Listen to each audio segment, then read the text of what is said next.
Hey, everybody. Welcome to Away Games, a Chicago Cubs podcast, a baseball podcast. I'm Kevin McCaffrey. Over there, it's Adam Amwala. How are you, Adam?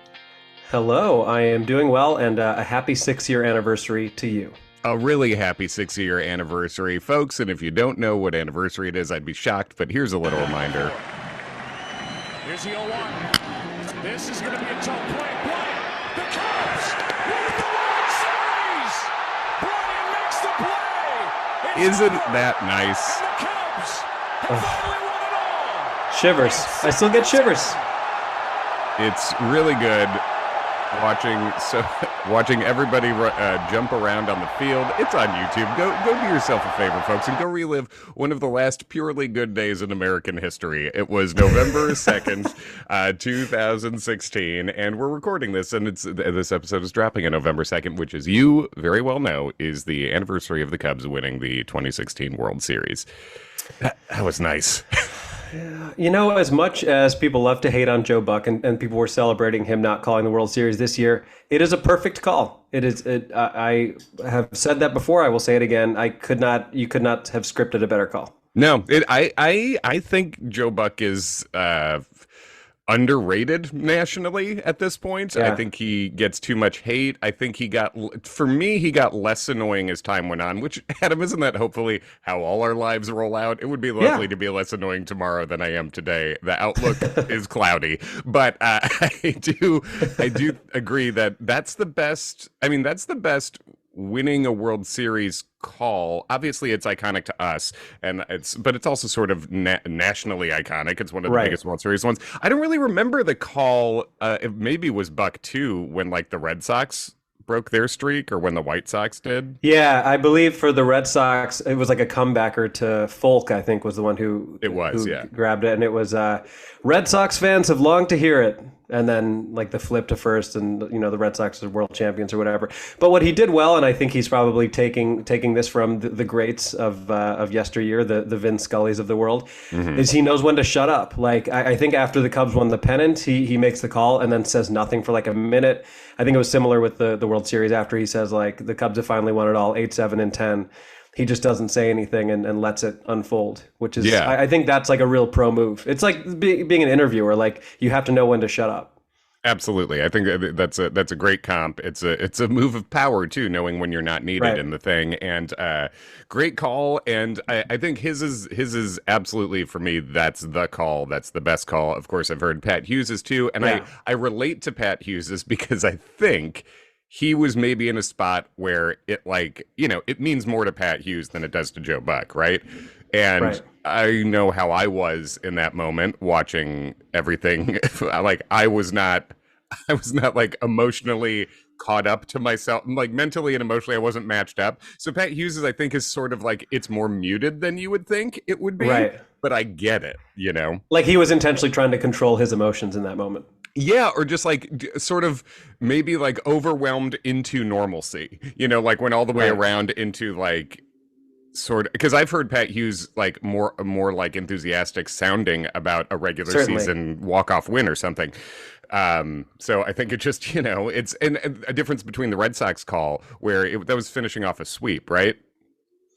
Yes. I want to say, so that was, the energy is different where it feels like a foregone conclusion than it does in that Cubs Cleveland game, where it's like, who the fuck knows what's happening this whole time? It's game 7. It's all that stuff. So, I mean, you can only imagine the enthusiasm that Zach Zaidman would have had on that call. It would be, and the Cubs have won.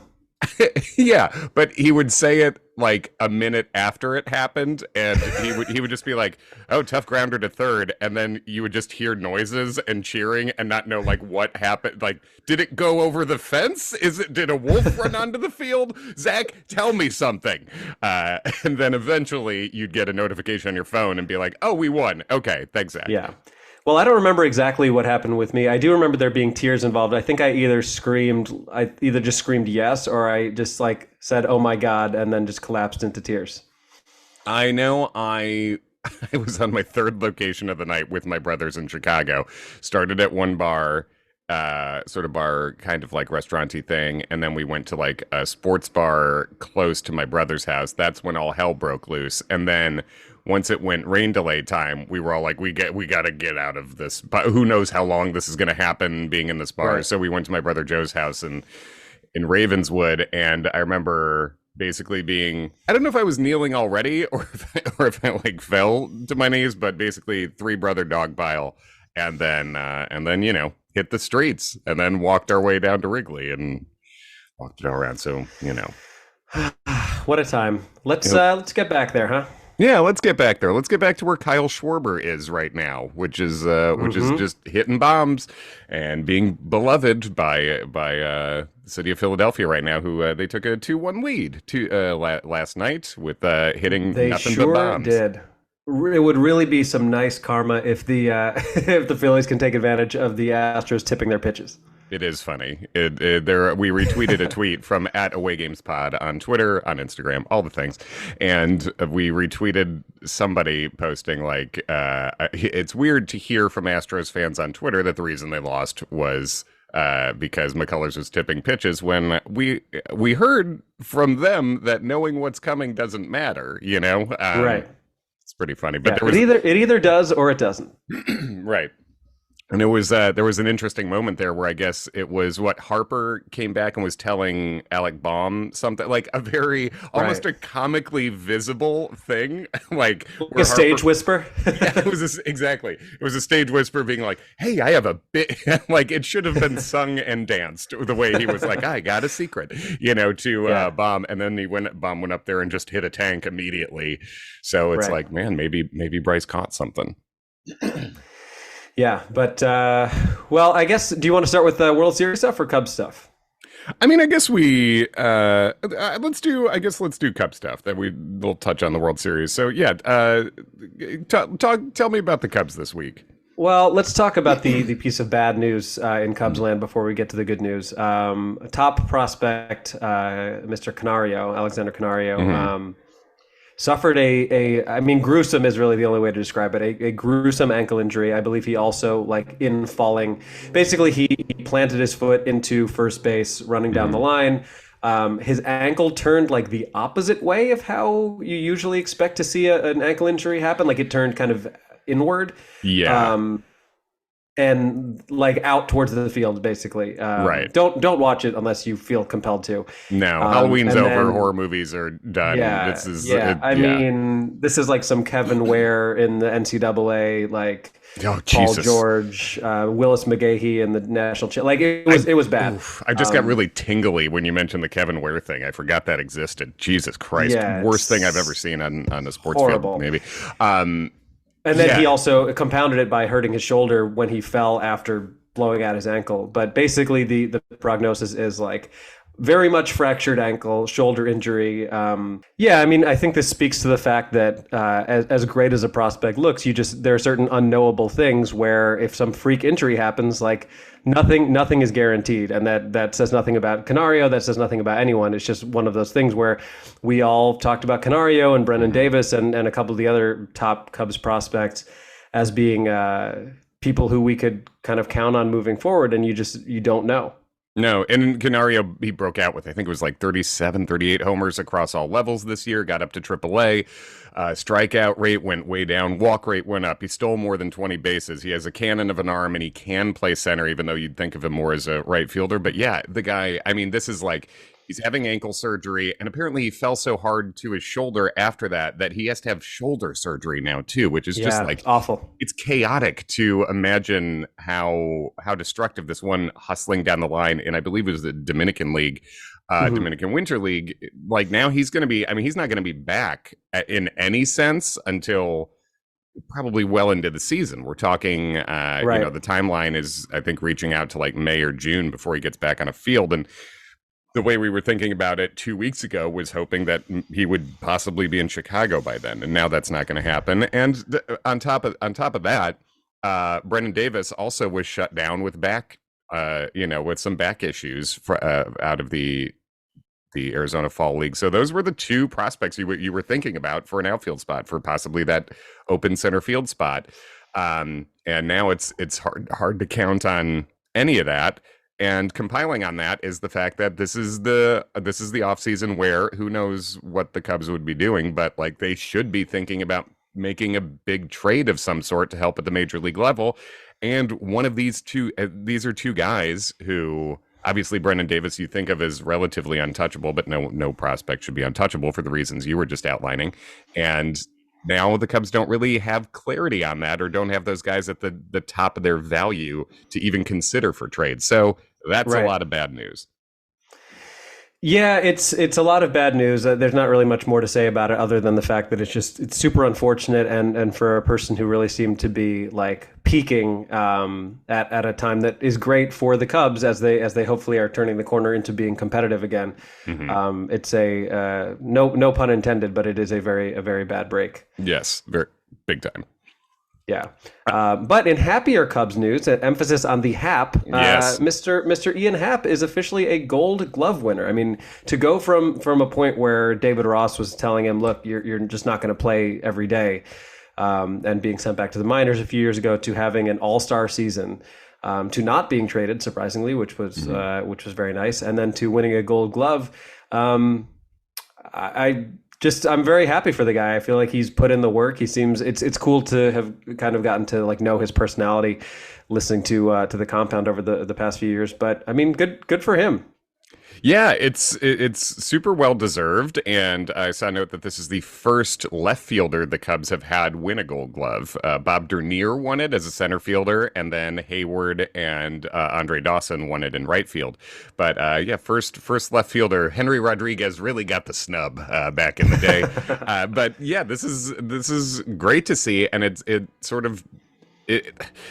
it's an award. Look, he was as good as he was defensively and left, regardless of getting the award or not. But this is a thing that matters to these players for sure, and it should. It's cool to get your name on this team. It's a cool achievement to check off, and especially I saw Ian Happ.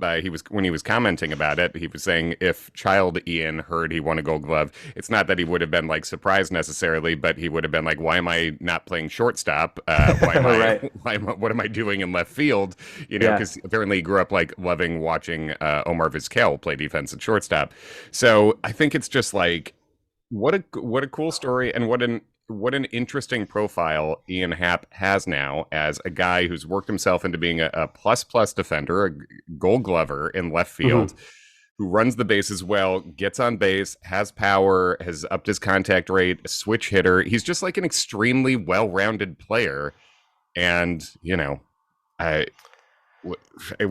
hope is on the next winning Cubs team. He's going into the last year of his contract, but he's a draft pick that has really worked out and improved himself. And good for you with that Gold Glove, Ian. Yeah, it's a pretty great story. Apologies for the sirens in the background here, but I was at a game where he showed off some of that fielding prowess in I think it was like 2017. It was a game at Wrigley against the Pirates, and he made like I don't know if you remember this game. He made 3 sliding and diving plays in the same game, one of which ended the game. I think it was a Strop save that he got the final play on, but. Just very happy for the guy. I'm very curious to see what the Cubs do with him. I mean, I feel like if there was a time to trade him, they certainly already missed that window at his peak value, which is not to say that he's not going to have a great season this coming year, but I would love for them to extend him. Perhaps they're scared off by the idea that now his value is even higher than it already was. Mm-hmm. But I think for a guy like Ian Happ, not that he doesn't believe in himself, clearly he does, but I think he would be open to signing some sort of extension that's not like obscene. Yeah, I mean, I think so too. 4 years, 80 million, I don't know, something like that. Yeah, I don't think that doesn't sound crazy to me, and you should be paying to lock up major leaguers who are good at some point. I mean, I say that the Cubs have refused to do so over the years, but it would be nice if they did at some point, and I guess he's the last one left. I mean, like, there's just no one else, unless you're going to start signing some some of those weird, like the things the White Sox were doing with like giving Eloy the contract, or extending Robert, sort of like before they hit the majors or right after they hit it. I mean, and as we're just talking about with the uncertainty of prospects, that's a difficult thing to do. So and Ian Happ's not old too. He's in the 27, 28, maybe just turned 28. I want to say, but yeah, he's the next 3 years. 3-4 years should still be in the guy's prime. He's a plus athlete, yeah. So that's good news. For me, I'll say actively less good news was Marcus Stroman on Twitter this week. It's been a big week for conspiracy theories. I mean, I guess they're all pretty big weeks for conspiracy theories. Yeah. Really especially ever since right after the Cubs won the World Series, I feel like something happened and conspiracy theories got pushed further into the mainstream ever since. And people probably know about Kyrie Irving, his latest conspiracy theory stuff. He was, he posted, basically like reposted this thing about this movie on Amazon.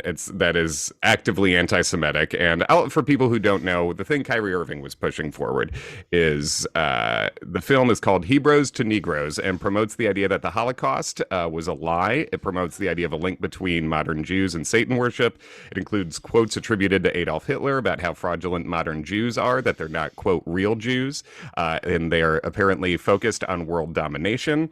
And so this is what's going on. Kyrie Irving is obviously, he's done the thing he does that many free thinkers, quote unquote, do, where they put this shit out into the world, and then when you confront them on it, they go, you're assuming things. I'm just asking questions. And like everyone who loves, quote, just asking questions, he's really bad at the answers. And he tends to be such a basic bitch about his conspiracy theories. It's just like pumpkin spice latte level, like flat earth stuff. The moon landing was fake. Kyrie's on all those. And then now he's turned it to active anti-Semitism. And our Marcus Stroman, basically, after all this is blowing up, goes on Twitter and posts, "Be conscious of the world and who is controlling the narrative." Which is like real, I'm not saying, I'm just saying nothing bullshit. He knows what he's doing here. And then after people were like, "What are you saying, Marcus? Who's controlling the media here?" After he liked a Jason Whitlock tweet, which was talking about this. The Whitlock tweet was cowards ripping Kyrie Irving for retweeting a documentary that is being promoted on Amazon. Certain demographics' thoughts are heavily policed, while others are free to think whatever they want. So this is the Kyrie Irving situation, is what Marcus Stroman's talking about. He then tweets, "Mainstream media will always control the narrative in society. People continue to believe everything the media says without integrating any of their own ideas, thoughts into the picture. That's the reason why society is filled by hate and controversy." What Marcus Stroman never does here is clarify his thought. Like, are you anti-Semitic, Marcus Stroman? Do you think Jews are controlling the media and the narrative? Who's controlling the narrative? It's real disappointing shit, is my opinion. I don't know how much you saw about it or your feelings on it, but it's I don't know. I think it's a real bummer and aggravating to me. It's a huge bummer, and my feelings on it are that I am disappointed to feel like Mets fans were right about Stroman in certain ways. And what I mean by that is in talking to Mets fans, I shared mostly positive feelings about Stroman and his performance both on the field and like who he is off the field and kind of what he stands for in terms of like fan outreach and trying to be a good guy and all of that. And I'm not saying that that's not what he does. No, but that's included in the package too. Yeah. Yes, it is. But a lot of them were like, just wait. Like if you follow this guy long enough, and you'll see some of the kinds of stuff he promotes and that he some of the beliefs he ascribes to, and you may not feel that way. And it's a bummer big time, because he's someone that, like, you and I were both very high on the Cubs signing last year. I think we were and still are happy that they did so, but to me there's really no defense for any of this. Like, it's and it's almost, I mean, I'm not going to say I'm giving Kyrie credit for anything, but at least he seems to like believe in some of this nonsense. I feel like Stroman is just like kind of blindly retweeting things. And then, to your point, doing that very like Trumpian, like, well, I don't know, I'm not saying, but like, it could be. Who's to say? Right. The pretending to be courageous and then running away from it without actually, like, if your whole thing, if your bit is, I'm the guy who says shit and speaks my mind, okay, Right. keep speaking. Keep speaking then. When you're confronted on the thing, don't do the thing which Kyrie did in the post game presser when he was pushed by a reporter. He just very cowardly started being like, no, I don't have to talk about it. You're dehumanizing me. Just real victim mentality. And Marcus Stroman was doing very similar to that on here, where people were, a lot were being like, what are you saying here, man? What are you doing? You're talking about about Kyrie sharing this actively, incredibly stupid, by the way, but also just actively anti-Semitic thing. And he's refusing. It would be very easy for the guy who's Mr. Speak My Mind to say, look, I don't think the Jews control the media. I know that's what this link is talking about, that I'm somehow kind of seemingly defending. Like, don't leave it up to the imagination. You're the guy who talks your mind. Talk that shit and say if you are actually saying or hinting at, like a coward, that the Jews control the media. So, I guess a big grow up to Marcus Stroman from me, at least. It's a real bummer. It's also one of those, like, hey, it's important to hear different perspectives, and it's like not about anti-Semitism. It's not. No, I think we don't need to hear any more from Nazis. We're gonna keep hearing about them, and big shout out to Elon Musk and his new Twitter work for bringing some of them back online. So. It's just unnecessary shit, and it is this, like, as you said, this is sort of a thing that I heard about from people who had followed Stroman more closely on their teams before too, where he loves the media spotlight until he gets called out on anything, and then he sort of goes straight victim mentality, Right. So yeah, I don't know. In this moment, it's a little hard to back the guy. It's as far as I'm concerned, it's pretty indefensible, and also a situation where, like, you could easily just say nothing. Yeah, absolutely. You could, but you didn't. So now answer the fucking questions, or don't. And right. This is where we're at. So right. Bummer there. But, like, and it's not fun to talk about when Cubs players are disappointing. And I don't think you and I like speaking negatively about anyone, but we didn't start it here. And I think that's one thing that if people listen to our podcast, I listen to, obviously we're sickos, and I listen to plenty of other Cubs podcasts here and there too. Yeah. And I think that's one thing I do like about our podcast that I frequently threaten to quit, is that we do talk about this shit that is real, that I think a lot of baseball podcasts don't want to touch, Right. But it's real. It exists, and I don't know. Well, it's easy to stick your neck out if you don't have any sponsors giving you money. Yeah, even when we have sponsors, they don't give us money. What up, DraftKings? So yeah, that's. I'm not saying DraftKings are anti-Semitic, but I'm also not saying that they're not. You know what I mean? I'm not. Just look, I'm a free thinker. I'm not saying. You draw your own conclusions. I'll drop some links. So yeah. Anyway, we've got at least our Bulls just put a whipping on the Brooklyn Nets. They did. I almost went last night. I didn't pull the trigger. It's so damn expensive to go to a basketball game, and also, like, Barclays is so steep that if you're in the upper deck, you might as well just watch it on TV. Right. Yeah.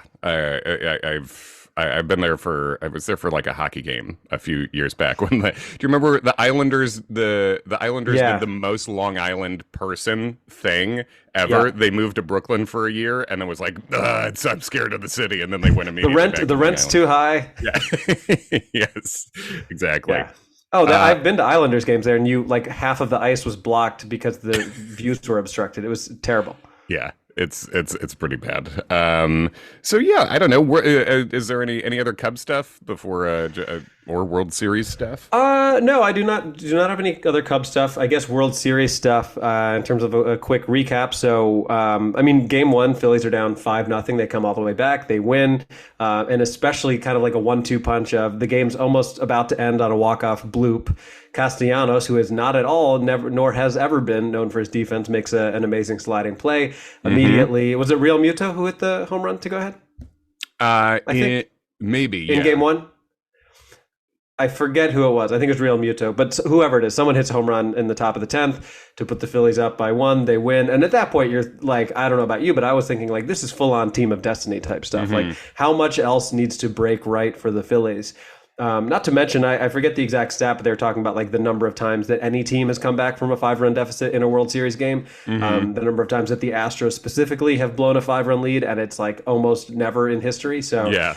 After that, you kind of were thinking, okay, maybe it is the Phillies are just going to your point, like your bets last week, are they just going to sweep and just be this godlike team? I missed they that. They did, however, yeah, you did miss that bet. You might still win Astros in 6, but it's going to be a tough bet to win at this point because they would have to win 3 in a row. But game 2 looks like the cheating Astros are back at it because it certainly. I don't know how you thought about it, but I feel like I saw enough video evidence to be like, yeah, there's something a bit shady going on in terms of was it Framber Valdez? Framber Valdez, who's had an amazing year. There was just a lot of like weird wiggling and rubbing and hashtag not that there's anything wrong with that. Nope. Hashtag sensual baseball.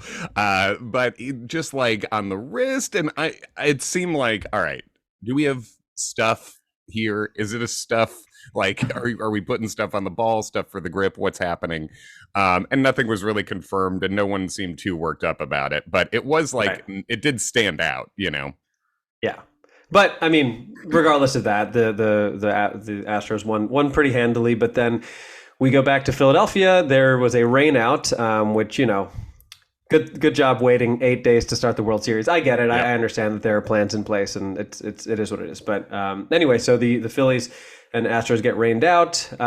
They play last night. The Phillies just hit home runs and home runs and home runs and home runs. The Harper and Schwarber ones were absolutely crushed. Yes. And we find ourselves recording the last away games of the year in which there will actively be baseball to talk about. True. And the Phillies are 2 games away from winning the World Series, and fucking good for them. Good for them. Yeah, it would be. I mean, it's obviously a very, very intense crowd scene there. The every pole in Philadelphia has been greased heavily, and they will continue to be. But the Phillies. So the probable pitchers tonight, if you're listening to this the day it comes out on Wednesday, we've got Christian Javier for the Astros is going against Aaron Nola. So pretty cool for the Phillies that they've got Nola going in this game because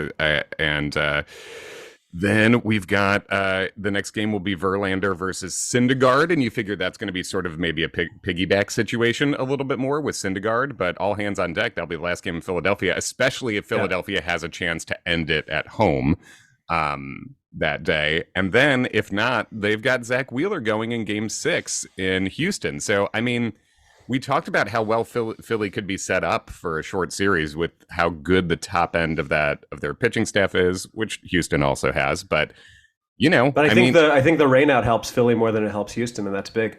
Yeah, you probably get Nola back in, a little Nola and Wheeler back in a little quicker, I think, and so we've got Nola versus Javier tonight, and then Verlander Syndergaard tomorrow to close out the time in Philadelphia. So it'll be. Well, I know it would not work for your bets, but nothing would make me happier than the series just not going back to Houston. I would be totally fine with that. It's not the best way to bet. What I've tried to do lately is like, all right, put a bet on something, certainly if I believe it, but also if it would make me unhappy. Right. So, so either way, like if the Phillies win the World Series, I'll be like, good, that's what I wanted. Right. Now that we're left with these 2 choices, that's what I wanted. Good for Kyle Schwarber, good for, Castellanos and all those dudes. But yeah, otherwise, if the Astros win tonight, I think my Astros in 6 play is very, very much in play. So we'll see. Yeah. Well, we will see how it goes. Last and certainly not least, I would be remiss if I didn't give you a second to brag about your fantastic Halloween costume that was baseball themed. So please tell the people what you did. It was baseball themed, and you can see it on the on Twitter at Away Games Pod. Basically, I went full Wild Thing get up, full Charlie Sheen.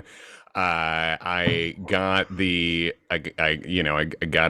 Cleveland jersey, 99 worked up. I figured out some glasses with the skull in the middle, and I did not have baseball pants, so I ended up having to go with what are like sort of tight J. Crew white jeans, but it looks. I didn't even notice. No, look, yeah, and then just hike those babies up, which was tight, hard to do, but pulled some blue dress socks up, and it looked pretty. I mean, I think it looked pretty authentic. Those were like Robbie Ray level tight pants right there. They were. I don't skip leg days, so I was trying to give a story a treat out there. But yeah, so it's maybe the only baseball themed costume I've ever done, and it's one I've been, just as someone who can sort of look like Charlie Sheen if I need to. Like it was the one that made the most sense from the best baseball movie of all time. So yeah, yep, and the last social activity I had before the pandemic, watching that movie with you. Oh man, yeah, that's right. We did. I watch it before opening day every year, and so yeah, you joined in on that. What was? Did you end up going out for Halloween? Oh, you did, because I saw a post you had too. Well, I dressed as a hot dog. Yeah, kind of baseball themed, actually. I guess it was kind of baseball themed. I went out dressed as a hot dog. There was, I believe, ketchup on that hot dog. It was the way it was made. It was not a choice that I made personally, but it is. I am in New York after all, so I think I was allowed. Basically, the story behind that is that I had no costume at all. I went home to visit my parents like a week and a half ago, and for some reason, my mom had a hot dog costume from when she worked in an elementary school, and I was like, I'm going to borrow this, and there it is. I lasted about 1 hour at a holiday party at a comedy club because I had a severe allergy attack. Oh my God. I don't think this is COVID. I'm going to go home and take a COVID test, but either way, I probably shouldn't be sniffling and sneezing around a large group of people, so I'll see everybody later. Just a sick hot dog is like, I mean, a sick hot dog is America. That is like the most. America is a hot dog with snot as the condiment. There's no other way to say it. I mean, it just is what it is. It is what it is. So yeah, sort of two baseball themed Halloweens. So yeah, I think that does it for us this week. Anything to plug on the way out of here, Adam?